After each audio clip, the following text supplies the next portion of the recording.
Dieu. Donc il m'est difficile. Ce matin, j'avais envie de bien m'amuser, mais lorsque ce message m'est greffé dans la tête, et j'ai tout fait, mais ce message est resté. J'ai tout fait. Ce matin, je veux parler à quelqu'un de façon claire. Amen. De façon claire. Je veux parler à ta vie. Je n'ai qu'une heure du temps à faire. Mais de grâce, Dieu au sommet de Dieu t'a abandonné. Et écoute un peu ce que je veux dire. Et quelle leçon spirituelle je vais véhiculer. Vous savez, l'Église est en train de se laisser distraire par quelque chose. Au point que ce qui est plus important, ce qui est plus essentiel, n'est pas touché. Nous sommes sur des choses nestes. Et c'est sur ces choses-là que Dieu m'a interpellé. Dieu a attiré mon attention sur certaines choses. Et c'est ce message que je vais te donner. Ça peut ne pas t'édifier. Ça peut ne pas te correspondre. Ça peut ne pas répondre à ta préoccupation actuelle. Mais de grâce, si tu as l'Esprit de Dieu, fais un effort pour t'aider. Tu sauras de quoi je veux parler. Voilà, tu vas prendre le livre d'Exode, le livre d'Exode 18, et tu vas prendre le livre à partir du verset 22. C'est un passage que vous avez connu, que vous avez certainement lu. Amen. Mais écoutez-moi bien, je vais vous faire sortir quelque chose là, qui va être l'objet de notre vie. Il juge le peuple en tout temps. Qu'il porte devant toi toutes les affaires qui sont importantes. Et ce qui concerne les petites causes, eux-mêmes qui les gèrent. Il faut alléger ta charge et qu'il la porte avec toi. Si tu fais cela, et que l'Éternel te donne des ordres, tu pourras être libre de l'exécuter. Et ta mort finiront par arriver à leur destination. Le thème que je vais te donner ce matin, c'est allons à l'essentiel. Allons à l'essentiel. Allons à l'essentiel. Allons à ce qui est plus important. Pour la personne, certainement, tu ne sais pas de quoi il s'agit. Je vais te dire une chose que tu dois comprendre. Nous sommes là en train d'assister à une démonstration de puissance que Dieu était en train de faire par le canal d'un païen. Un homme qui ne connaissait pas Dieu. Un homme qui n'a jamais prié dans une église. Un homme qui n'a jamais fléchi les genoux pour reconnaître que le Dieu d'Abraham est le véritable Dieu. C'est un païen. Quand je parle de païen, c'est quelqu'un qui ne connaît pas Dieu. Tu vis selon sa pensée. Tu vis selon ses pratiques, selon ses émotions, selon sa croyance. C'est un homme qui n'a aucune alliance avec Dieu. Et bizarrement, c'est lui que Dieu va saisir pour véhiculer un message puissant. Est-ce que je me fais entendre? La Bible dit, lorsque Moïse a réussi à délivrer le peuple de la main de Pharaon, en frappant Pharaon des doublets, en faisant sortir le peuple de Dieu des crises de Pharaon, la Bible dit qu'en allant à la terre promise, Moïse était devant la mer rouge. Les gens criaient, Moïse nous a trompés. Même quand on était en Égypte, on pouvait manger. Qu'as-tu fait?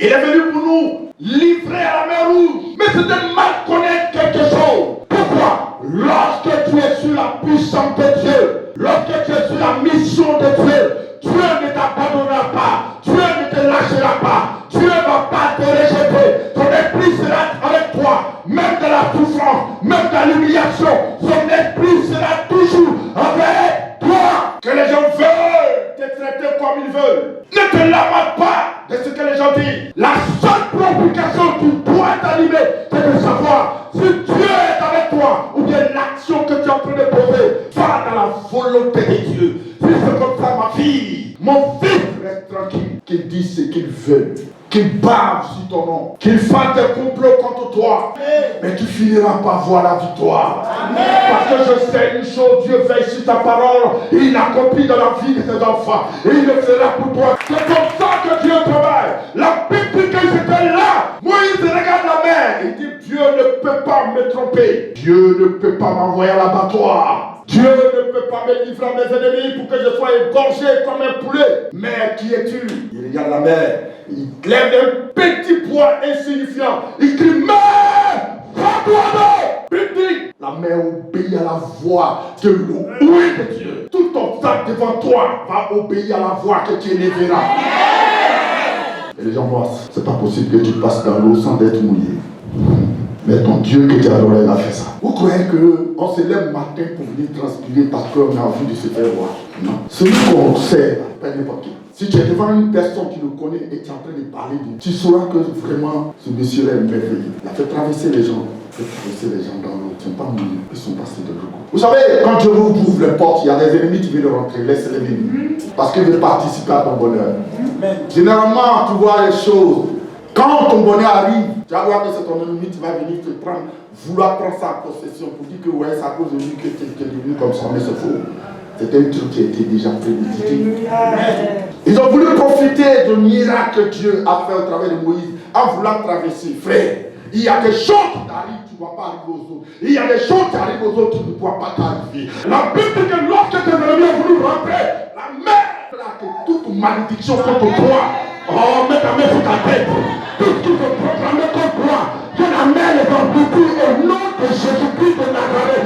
Que tes ennemis soient engloutis devant nous au nom de Jésus-Christ de Nazareth. Et que tu sors de l'autre côté au nom de Jésus-Christ. Tu assistes à la rétribution de tes ennemis. Que la honte ne soit pas de ton côté. Quand tu dis Amen, c'est que cela va se réaliser. Amen. Parce que la Bible dit quoi qu'il ne te soit fait pendant ta foi. N'aie pas peur de dire des choses avec la foi. N'aie pas peur. Faut pas dire ça là. Est-ce que tu es vaincu? Est-ce que est égal à que tu es vaincu? Est-ce que est une arme du diable? Un homme qui est doté de la foi fonce en s'appuyant sur les barres fondamentales de la parole de Dieu et des promesses de Dieu. Même si nous sommes deux, nous sommes capables d'arrêter tout un système du diable. Amen. Oui, tes ennemis ne te suivront pas là où Dieu les envoie. Je brûle les pistes à partir d'aujourd'hui au nom de Jésus-Christ. Ils ne verront pas tes pas. Amen. Ils ne verront pas tes pas. Amen. Et la Bible dit que lorsque Moïse est arrivé, qu'est-ce qui va se passer? Moïse a pris sur lui la responsabilité.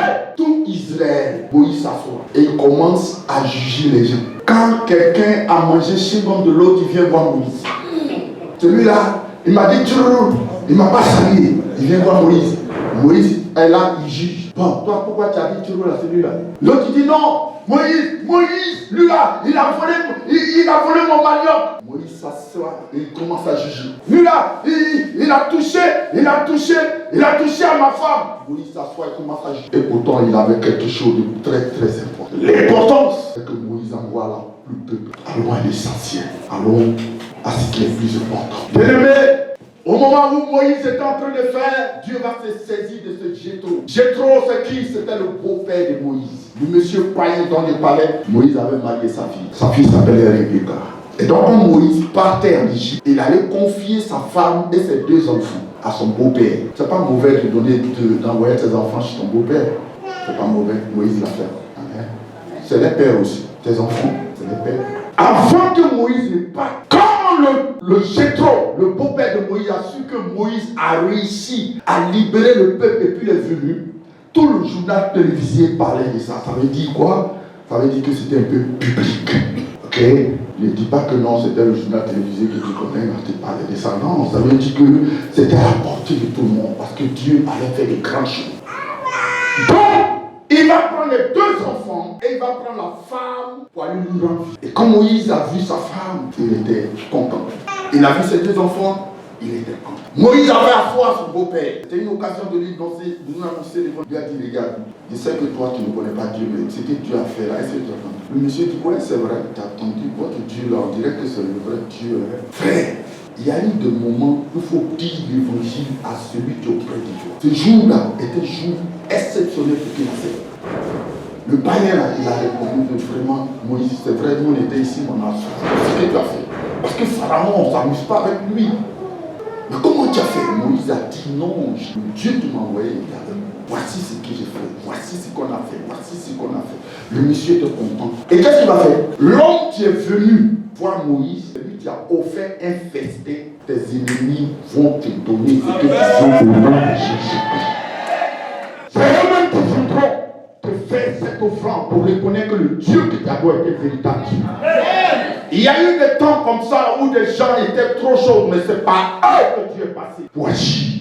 Et comme ça, voici que le monsieur, il était là, et il a observé Dieu se saisir de ce païen-là pour dire à Moïse, Il faut arrêter ça. Ta manière de faire là, Moïse, tu vas vite mourir. Moïse était, mais je suis en train de faire le travail. Il dit, non, Moïse, si tu continues comme ça, tu vas vite mourir. À partir d'aujourd'hui, il ne faut plus faire ça. S'ils ont volé les chimons, ils peuvent régler sans eux. Ce n'est pas des choses comme ça que tu dois t'occuper de ça. Vous voyez que j'explique un peu de façon terre à terre pour que vous compreniez.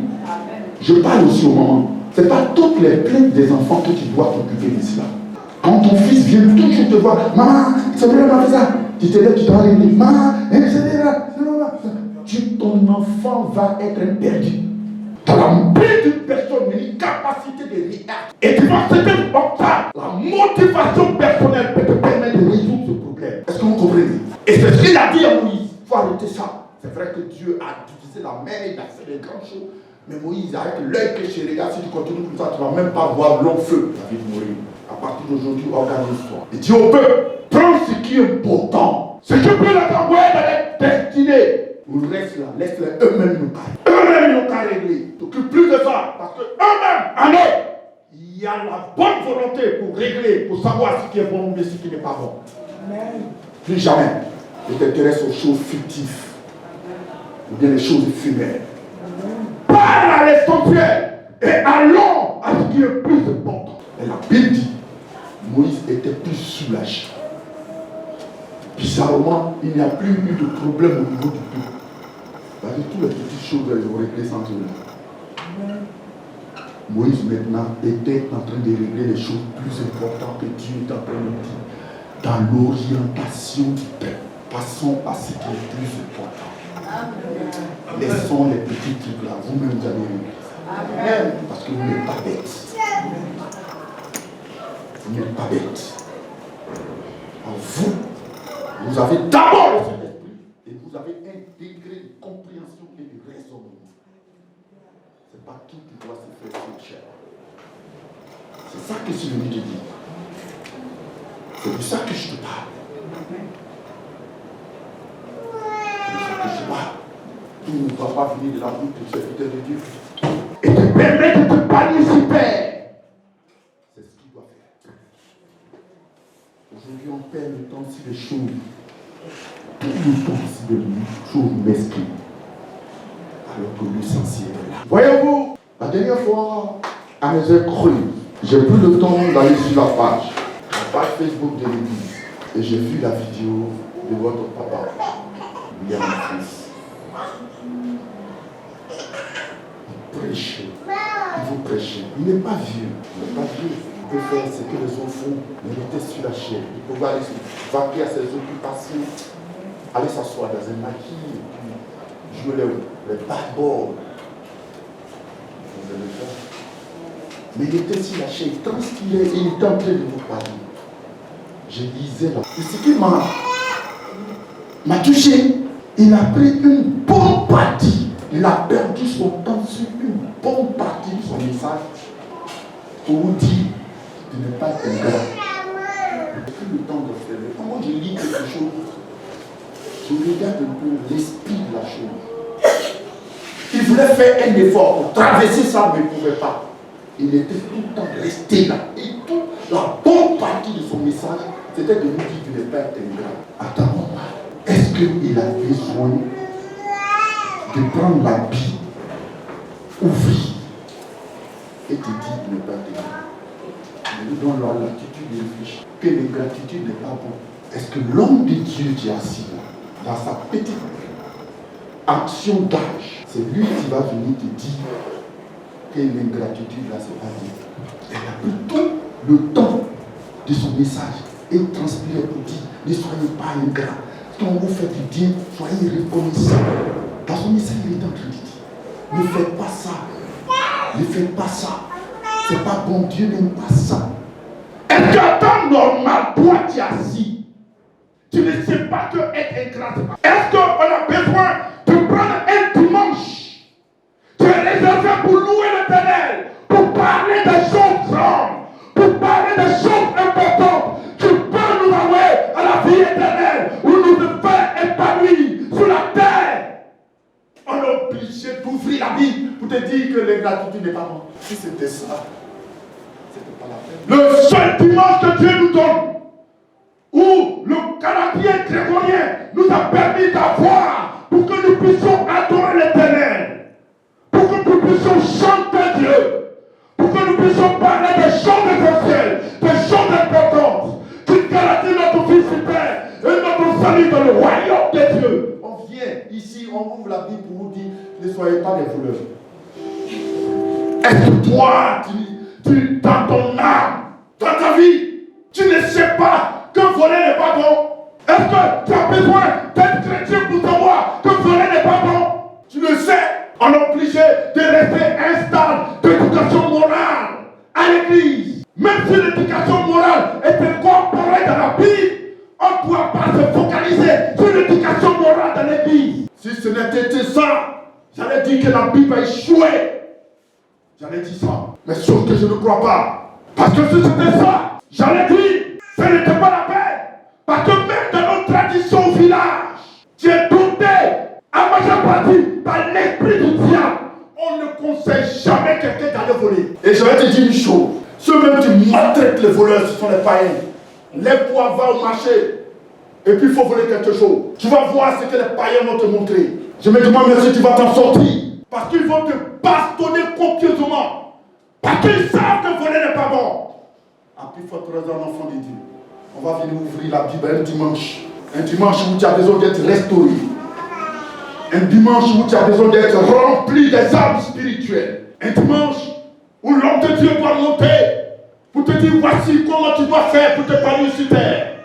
Voici comment tu dois garantir ton salut pour avoir la vie éternelle. De ne pas chercher le mari de ta camarade. On a des messages qui sont dans l'église. On est dans des choses mesquines. Des choses que nous-mêmes nous savons déjà. On ne vous apprend rien. On ne vous apprend rien. À te dire que tu n'es pas volé. On ne t'apprend rien parce que tu le sais. Tu sais dans ton corps, dans ton âme, que voler, ce n'est pas bon. La tradition même nous interdit. Va au village et puis il faut chercher femme de quelqu'un. Tu vas voir ce qu'on va te montrer. Pourtant, ils ne sont pas de Dieu. Pourtant, ils ne connaissent pas Dieu. Mais ils le tuent. Parce qu'ils savent faire la part des choses. On perd tout le temps. Le temps qu'il était en train de dire, ne soyez pas ingrats. Il pouvait vous donner tous les astuces pour que vous soyez bénéficiaires. Pour que vous soyez épanouis. Mais il a pris tout son temps. Pourquoi? Parce que c'est ce qui ressort. Que les gens sont ingrats. Que les gens sont méchants à l'église. Ils volent. Les gens sont impudiques. Les gens de la moralité. Non! Non! Non! Ce matin, je disais à ma femme que ce message, je ne le ressens pas parce que moi-même, ça me fatigue. Ça me fatigue. Je ne suis pas venu pour te dire Amen pour que tu cries. Non. Non. Il ne faudrait pas qu'on rentre dans ce stade de séduction. Il y a des choses que tu peux régler maintenant. Et quand tu viens ici, il faut qu'on passe à des choses importantes pour ta vie. Qu'est-ce que Dieu dit pour ta destinée? Non pas pour te dire qu'il ne faut pas voler. Il ne faut pas voler. Je t'apporte quoi? Je te dis quoi de nouveau? Tu ne peux pas payer ton transport, quitter très loin, prends ton bacard, prends ton bus et venir ici. Pourquoi on te dit qu'on ne vole pas, que voler n'est pas bon? Qu'est-ce que l'homme de Dieu t'a apporté de plus? Dans ta connaissance personnelle, dans ton savoir, dans ton background. Qu'est-ce qu'il t'a apporté? Est-ce qu'on a besoin de prendre la Bible pour ça? Répondez-moi! Est-ce qu'on a besoin de prendre la Bible pour ça? L'homme de Dieu transpire, il transpire, il transpire pour vous dire, ne soyez pas ingrats. Vous n'avez pas pitié des hommes de Dieu? Vous devez lui dire, papa, il faut qu'il dise ça, nous on a compris, on va gérer sans plus. Il faut parler d'autre chose. Tu peux nous arranger. Parce que nous, on sait qu'il est une grâce à nous. Vous allez voir que l'énergie que l'homme de Dieu avait déployée pour ces choses-là, il va l'utiliser pour des choses qui seront pour ton bien-être. Est-ce qu'on a besoin de venir les dimanches pour ouvrir la Bible pour dire que lorsque tu es désenvoyé, qu'on ne t'a pas marié, qu'on ne t'a pas doté, c'est pas bon. Tu le sais. Souvent même tu t'énerves contre ton mari. Pourquoi tu t'énerves contre lui? Parce que tu sais que ce n'est pas normal. Que tu lui donnes des enfants alors que tes parents ne connaissent pas. On n'a pas besoin d'ouvrir la Bible pour ça. Ta conscience, je te dis gendarme toi en toi, te fait savoir cela. Je suis votre père. Les jours qui passent, moi je m'approche de la mort. Mais c'est vrai, ma fille est en train de respirer, mais c'est une triste réalité. Combien de temps il me faut pour que je vous parle toujours? Combien de temps il me reste? Quand je ne viens pas un dimanche, deux dimanches, on m'appelle. Tu es où? Tu es où? Tu es où? Sans tout oublier que Dieu peut m'enlever un jour où tu ne me verras plus jamais. Tu ne verras plus ce vieux crâne devant toi. J'ai besoin de venir ouvrir la Bible pour prendre un thème, pour te dire qu'il ne faut pas tricher. Faut pas voler viande dans sauce. Voilà les manières. Vous voyez? Et mais c'est ce que nous sommes en train de faire. On est obligé de faire ça. Pourquoi? Parce qu'on trouve ça dans le pays. Ils savent très bien que c'est pas bon, mais ils le font. Et puis ils viennent s'asseoir. L'homme de Dieu n'a pas parlé de ça. Et on perd tout le temps à parler des choses qui n'ont point de valeur. On vient, on se filme, on traîne là, on monte sa belle robe, sa belle cravate, sa belle chaussure, et on retourne à la maison. Et pendant que tu retournes à la maison, les années sont en train de passer. Et les choses importantes, tu peux t'amener à être au sommet, ne sont pas touchées. Nous sommes de la mesquinerie, des choses éphémères, des choses sans valeur, des choses que nous-mêmes, nous pouvons régler. Patron, la Bible nous dit à un enfant de Dieu que quand on est un homme, on ne donne pas ses fesses à son ami garçon. Vous pouvez rire, mais je suis sérieux. Est-ce que j'ai besoin de prendre la Bible pour cela? Ah voilà, je suis sérieux. Je vous ai dit que je vais vous choquer.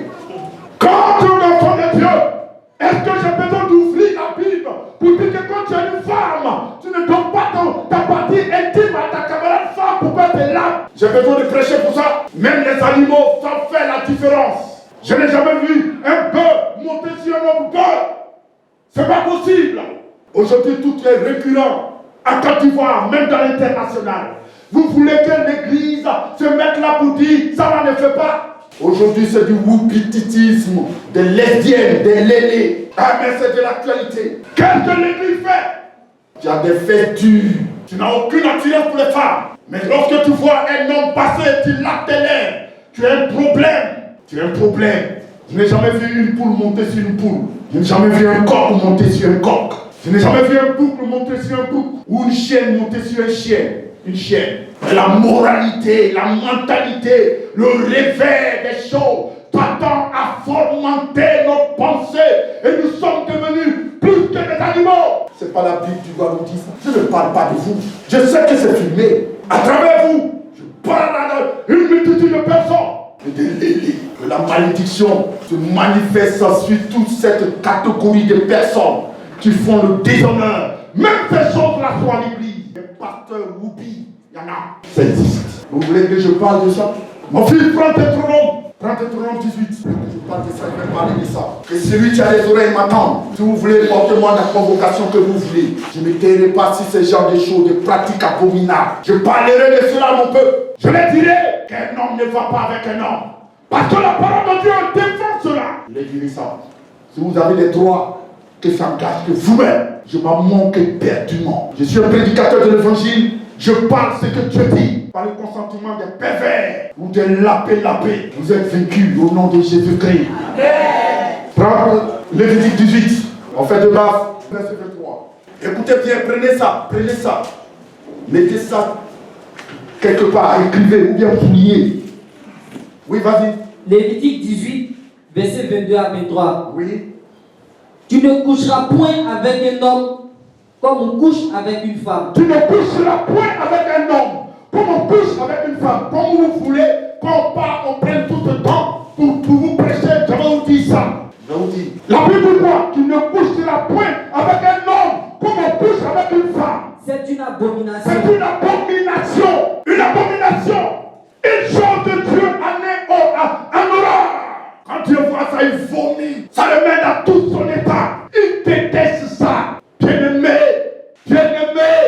il est préférable que tu partes avec une femme que de prendre toi et d'aller plonger derrière un homme dur. La Bible, c'est une abomination.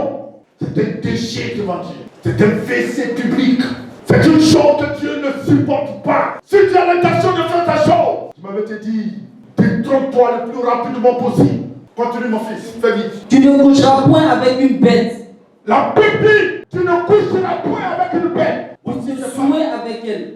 À défaut d'avoir une camarade femme, c'est les bêtes de la maison, les chiens de la maison. C'est avec elle, est-il son plaisir de laver la vie. C'est-à-dire, soyez matures. Amen. Si les enfants là sont là, on va les faire sortir. Soyez matures. À défaut des femmes, c'est les chiens, c'est les animaux. C'est les chats. Elle est là, elle est dans une grande maison. Moi, je n'ai pas affaire aux hommes. Moi, je me suffis. J'ai mon travail, quand je viens, ces hommes m'ont trop trahi, donc t'entends des trucs. Et puis tu la vois, elle a un chien bizarre, caniche, qui est là. Elle dit son plaisir avec des caniches. La Bible dit que tu ne coucheras pas avec une bête. Qu'est-ce que c'est? Faut lire la fin. Tu ne coucheras point avec un homme, tu ne coucheras point avec une bête pour te souiller avec elle. Pour te souiller avec elle. La souillure, tu ne feras pas cela. Ok? Vous savez, ce genre de choses, quand on le dit, je veux enlever ces choses-là sur ma conscience. Parce que si je ne parle pas de ça, devant ce phénomène qui est en train de se produire partout en Côte d'Ivoire et même à l'international, qu'est-ce que l'homme de Dieu, qu'est-ce que nous on doit faire? Est-ce que nous devons prendre ce sujet comme un sujet tabou? En tant que vos bergers, il est important de vous interpeller et de vous dire cela. Bien vrai que vous savez que ce n'est pas bon, mais comme je n'ai pas dit, parce que pour moi, vous savez que ça, ces choses, ces pratiques, n'honorent pas Dieu, parce que vous êtes enfants de Dieu. Mais de la même manière, c'est en train de prendre des ampleurs. Ça peut même influencer l'Église. J'ai eu des témoignages que des hommes de Dieu se sont vautrés dans ces choses-là. Des hommes de Dieu, des pédophilies, la sodomie. Vous savez d'où sort le mot sodomie? Ça sort de Sodome et Gomorrhe. Voici la racine du mot. C'est sorti de la vie. Et nous connaissons tous le sort que Dieu a réservé à Sodome et Gomorrhe. Ils étaient tellement racinés dans le woubitisme au point que c'était avec des anges qu'ils voulaient même sortir. Le woubitisme a dépassé le paroxysme de haut niveau. Mais Dieu leur a montré que ces choses-là ne feront pas devant lui. Il les a calcinés, il les a déstabilisés. Quand on parle des gardiences de l'Ancien Testament, que les choses ont changé. Prends Romains 1, 22 à 28. Vas-y vite. Romains 1, 22 à 28. Oh. Romains 1, verset 22 à 28. Oui, vas-y. Se vantant d'être sages, ils sont devenus fous. Ça, c'est dans le Nouveau Testament que ça se passe. Dans le temps de la gloire, de la grâce. Parce que quand on parle de Lévitique 18, les gens disent non, c'était au temps de la loi. Nous sommes au temps de la grâce. Ces 20 ans d'être sages sont devenus fous. Aujourd'hui, les pédés ont des droits. Tu t'as vendu à eux. Tu es non mort. Ils sont protégés par une loi internationale. Ils s'affichent maintenant sans honte avec des camisoles d'Égypte. Énervant notre Dieu. Dieu ne compose pas avec ça. C'est pour ça que je vous appelle et j'interpelle votre conscience à ne pas vous voter dans ce genre de choses. Ça n'honore pas le Dieu d'Abraham, d'Isaac et de Jacob. Ça l'énerve au point que c'est une abomination pour lui. Et ils ont changé la gloire de Dieu incorruptible. Ils ont changé la gloire de Dieu incorruptible En image représentant l'homme corruptible. Oui, continue. Des oiseaux, des quadrupèdes, en dehors même de ça, ils adorent des choses comme ça, des statues. Oh! C'est pourquoi Dieu les a livrés à l'impureté. C'est pour cela que Dieu les a livrés à l'impureté. Écoutez-moi bien. Je parle aux hommes de Dieu. Tu te crois loin. Et tu crois que par les prières, ils peuvent te livrer les houpiers et autres. Vous racontez du n'importe quoi. À un certain âge, à un certain stade de votre houpitisme, Dieu vous livre à ça. Vous livre à ça. Personne ne pourra vous faire sortir de là. Parce que votre destinée est scellée. Votre sang est déjà scellé. Qu'est-ce qu'il a dit? Reprends ça. Se vantant d'être sages, ils sont devenus fous. Et ils ont changé la gloire de Dieu incorruptible. Ils ont changé la gloire de Dieu incorruptible. L'image représentant l'homme corruptible. Représentant l'homme corruptible. Les oiseaux. Des quadrupèdes. Et des reptiles. Des serpents. C'est pourquoi Dieu les a livrés à l'impureté. C'est pour cela que Dieu les a livrés à l'impureté. Selon les convoitises de leur cœur. Selon les convoitises de leur cœur. En sorte qu'ils déshonorent eux-mêmes leur propre corps. En sorte qu'ils déshonorent eux-mêmes leur propre corps. C'est une sentence. C'est une condamnation. C'est une malédiction. Ça ne vient pas de qui que ce soit. C'est pour cela que vous devez veiller sur vos enfants. Veillez sur eux. C'est une malédiction. C'est très grave. Aujourd'hui, Dieu a signé une alliance avec Noé pour ne plus détruire le monde. Sinon, ce monde-là serait détruit il y a pas longtemps. Mais ceux qui se livrent à ça, Dieu les livre à leur propre convoitise pour qu'ils partent tous en enfer. Tous sans exception. Est-ce que je parle à quelqu'un? Je suis votre frère. Même si je vous dis des choses choquantes ou bien j'atteins à la pudeur, c'est normal que je vous le dise. Vous n'êtes même pas qu'un seul iota que cela te passe par l'esprit pour aller donner ton cuir à quelqu'un. Oui, c'est un mot fort, c'est choquant. Mais je dois vous le dire de façon crue. Parce que lorsque les gens se mettent derrière toi, C'est de façon crue. Eux qui ont changé la vérité de Dieu en mensonge. Ils ont changé la vérité de Dieu en mensonge. Et qui ont adoré et servi la créature. Ils ont adoré et servi la création. La créature au lieu du Créateur. Au lieu du Créateur. Qui est béni éternellement. Qui est béni éternellement. Quelqu'un s'approche de vous et veut vous séduire. Dis-le, viens ici. Et ouvre la Bible pour lui dire. Qu'est-ce qui t'arrive? Qu'est-ce que tu as? Tu es animé de quoi? C'est par là-bas que toi tu es sorti. Si ton père est en train de faire ça, c'est toi qui allais venir à l'existence. Si ta mère perdait tout son temps à se faire la paix, toi tu allais venir à l'existence. La Bible dit qu'ils ont façonné les choses que Dieu a créées. Et ils se sont vautrés dans leurs propres convoitises. C'est pour ça que Dieu les a livrés. Ils sont tous livrés, ceux que tu vous voyais. Ils ne peuvent pas. Actuellement, ils sont cachés. Mais ils ne peuvent pas se délivrer. Un pasteur qui se lit, il va voir Dieu sur son chemin. Parce que ces personnes, je suis très sûr que lorsqu'ils ont commencé, Dieu s'est révélé à eux pour les dire, ce n'est pas bon. À nous, il y a un discernement. Tu poses une action, tu sais que c'est bon ou bien c'est pas bon. Pourquoi se cache pour pécher? Vous avez vu les gens dit David qui sont en train de pécher. Pourquoi ils se cachent? C'est parce qu'ils savent que c'est pas bon. Amen. Mais à un certain niveau, Dieu les livre. Ils sont sur la malédiction. Je vous dis en même temps. Les hommes de Dieu qui se disent moins. J'ai vu Oubi en train de rendre témoignage quand il les regarde, il est là.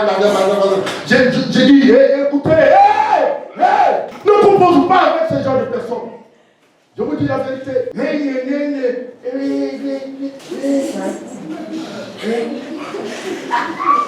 Il s'appelle Jackie. Séparez-vous de ces personnes. Et puis je vais vous dire une chose. Dieu déteste tellement ça. Même quand tu es efféminé, Dieu te refuse son royaume. Vous ne les avez pas. Si tu as ton enfant, tu fais comme femme. Il faut le taper sur son dos. Parce qu'il ne va pas aller au ciel. Vous croyez que je mens? Prenez 1 Corinthiens. 1 Corinthiens 6, verset 10. Même si tu ne fais pas ça, et que tu fais comme femme, ma sœur, si tu vois quelqu'un en train de faire ça, il faut dire toi là, tu vas pas le ciel. Il va te dire non, moi je ne fais pas ça. Mais le fait de faire comme femme, prends, ils vont voir. 1 Corinthiens 6, verset 10. Verset 10. Oui, la Bible dit quoi? Ni les efféminés, ni les infâmes. Reprends. Il faut monter un peu en haut, là, ils vont voir. Le verset 9. Oui. Ne savez-vous pas que les injustes n'hériteront point le royaume de Dieu? Les injustes n'hériteront point le royaume de Dieu. C'est-à-dire, quand tu es féminin, Dieu te prend pour un injuste. Les gens vont me dire, ah, il est né comme ça. Dieu t'en fout de ça. Quelqu'un qui est né comme ça, oh, Dieu t'en fout de ça. Il est né comme ça. Dieu le connaissait là-bas avant qu'il ne vienne. Dieu s'en fout de ça. Il est né comme ça. Il sort, il fait ça, il faut le dresser. Il faut le dresser. Mais si un enfant est né, tu s'appelles petit Gabriel. Il est né, puis tu lui donnes bébé, des poupées, il est toujours auprès de toi. Il faut lui dire, hey, laisse-moi. Si c'est bois de placali, mets dans son dos. Ça va te délivrer. Vous avez entendu? Amen. Continue. Ne vous y trompez pas. Ne vous y trompez pas. Ni les impudiques, ni les impudiques, ni les idolâtres, ni les idolâtres, ni les adultères, ni les adultères, ni les efféminés, ni les efféminés. Efféminé, dans le mot efféminé, il y a le mot femme dedans. C'est-à-dire quelqu'un qui fait comme femme. Un homme qui fait comme femme. Il est là, il tresse. Il a honte. La Bible dit quoi? Ni les efféminés, tu vois ma fille? Ni les efféminés, ni les infâmes,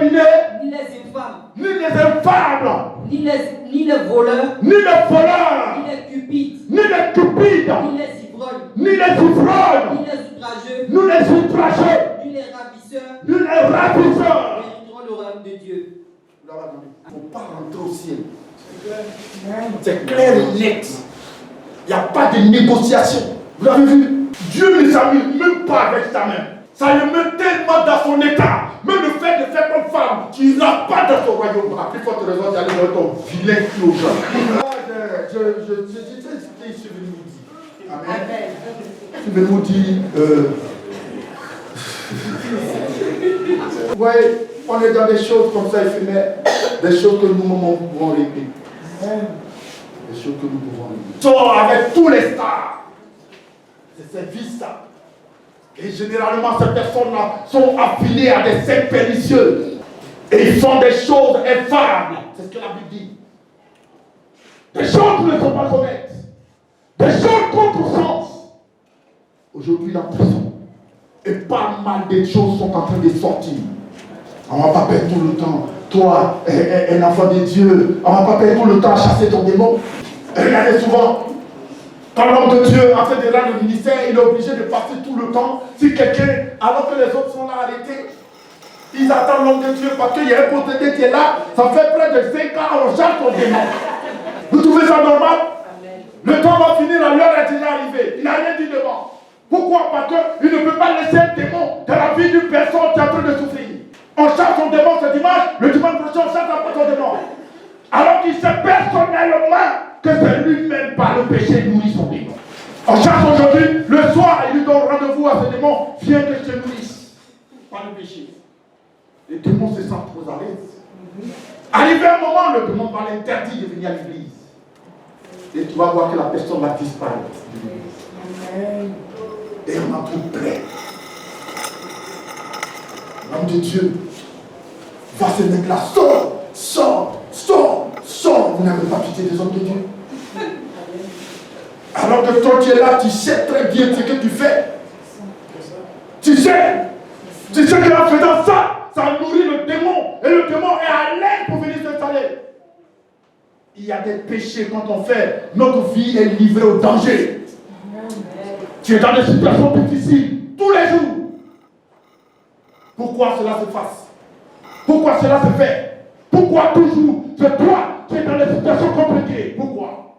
Tu fais quoi? Il y a des péchés qui te livrent au danger. Vous avez vu la femme adultère? Quand elle allait commettre le péché, qu'est-ce qu'elle a voulu faire? Qu'est-ce qu'ils ont voulu lui faire? Ils ont voulu la tuer. On a voulu la lapider. On ne la lapide pas pour la caresser.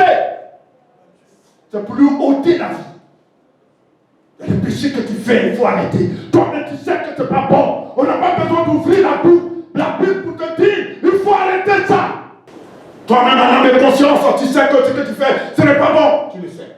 Et quand tu viens que l'homme de Dieu n'a pas dit, l'homme de Dieu ne va pas plaire. Il ne va pas plaire, il ne va pas plaire. Hier, il a péché, même, il n'a rien dit. Mais tu fais du mal à qui? Tu fais du mal à qui? Dieu peut le voiler pour ne même pas même que toi envoyer ton péché pour que tu partes en enfer. Je ne parle pas de vous. Mais à travers vous, je parle à celui qui s'est concerné. Quelqu'un me dit Amen bien. C'est ça. Mais c'est ça. Les gens ont voulu la tuer pour la sauver. Vous savez ce que Jésus lui a dit? Qu'est-ce qu'il lui a dit?